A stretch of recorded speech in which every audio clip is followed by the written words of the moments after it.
Hi friends, எல்லாருக்கும் வணக்கங்க. மத்திய அரசு கடந்த ஆண்டு ஏப்ரல் மாதம் புதிய ஐடி விதிகளை கொண்டு வந்திருந்தது.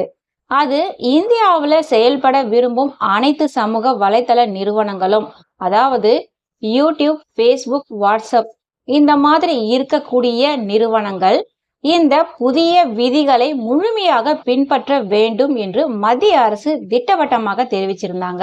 இதுக்கு நடுவுல இந்த புதிய சட்டத்திற்கு எதிராக வாட்ஸ்அப் மற்றும் ஃபேஸ்புக் நிறுவனங்கள் டெல்லி ஹைகோர்ட்ல வழக்கு தொடர்ந்திருந்தாங்க. அதாவது நீதிமன்றம் உத்தரவிடும் போது ஒரு மெசேஜை யார் அனுப்பினார்கள் என்ற விவரத்தை தெரிவிக்க வேண்டும் என்ற விதி இருக்குது. இருந்தாலும் வாட்ஸ்அப் நிறுவனம் எண்ட் டு எண்ட் என்கிரிப்ஷன் என்ற வசதியை வழங்குவதால் மத்திய அரசின் இந்த புதிய விதிகளை எதிர்த்து இந்த எண்ட் டு எண்ட் என்கிரிப்ஷன் என்பது ஒரு வகை பாதுகாப்பு வசதி தான். இந்த எண்ட் டு எண்ட் என்கிரிப்ஷன் இருந்துச்சுன்னா ஒரு மெசேஜை அனுப்பியவர் மற்றும் பெறுபவர் மட்டுமே அதை பார்க்க முடியும். சம்பந்தப்பட்ட நிறுவனமே நினைத்தாலும் அந்த மெசேஜை படிக்க முடியாது.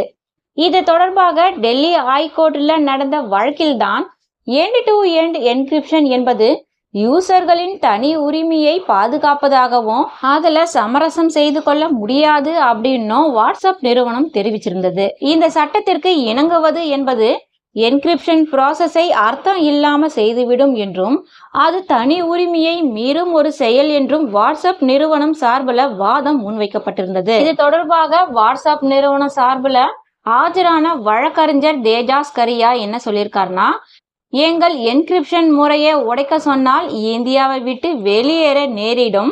வாட்ஸ்அப் நிறுவனத்தை பொறுத்தவரை தனி உரிமைதான் எங்களின் முக்கிய கொள்கை அப்படின்னு. இந்த தனி உரிமையை பயனாளர்களுக்கு தர எண்ட் டு எண்ட் என்கிரிப்ஷன் ரொம்பவே முக்கியம்.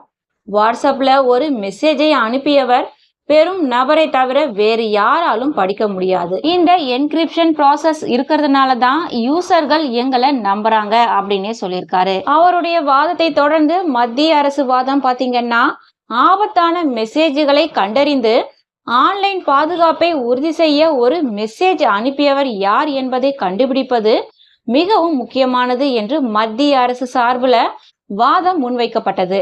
தவறான தகவல்களை பார்ப்பவர்கள் மற்றும் வன்முறையை தூண்டுபவர்கள் அடையாளம் காண உதவும் பொறுப்பு சமூக வலைதளங்களுக்கு இருப்பதாக மத்திய அரசு வழக்கறிஞர் தெரிவிச்சிருந்தாரு. குறிப்பிட்ட செய்தியால் சமூகத்துல ஆபத்து ஏற்பட்டால் அதை அனுப்பியவர் யார் என்பதை கண்டறியவே மத்திய அரசு இந்த விதிமுறைகளை அறிவித்துள்ளதாகவும் அரசு வழக்கறிஞர் தெரிவிச்சிருந்தாரு.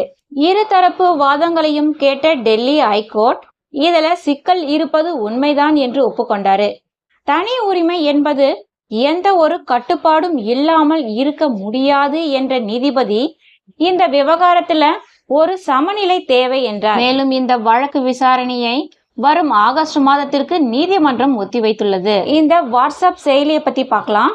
உலகம் முழுவதும் அதிக மக்கள் பயன்படுத்துறாங்க.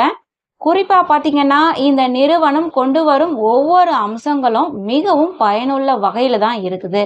அதே போல பாதுகாப்பு விஷயத்துல அதிக கவனம் செலுத்துகிறது வாட்ஸ்அப் நிறுவனம். அதாவது இந்த வாட்ஸ்அப் செயலியை விரைவான தகவல் பரிமாற்றத்திற்காக பலரும் விரும்பி பயன்படுத்திட்டு வரோம். அதே போல இதுல அனைத்து முக்கிய சேவைகளும் கிடைக்குது. மேலும் வாட்ஸ்அப் நிறுவனம் பயனாளிகளின் தகவல்களை பத்திரமாக வைத்துக் கொள்வதற்காக 512 பிட் என்கிரிப்ஷன் என்ற பாதுகாப்பு அம்சத்தை பயன்படுத்துறாங்க. இந்த வாட்ஸ்அப் செயலி இல்லாத போன்களை யார் பயன்படுத்துவா என்ற கேள்வியே மக்கள் மத்தியில இருக்குது.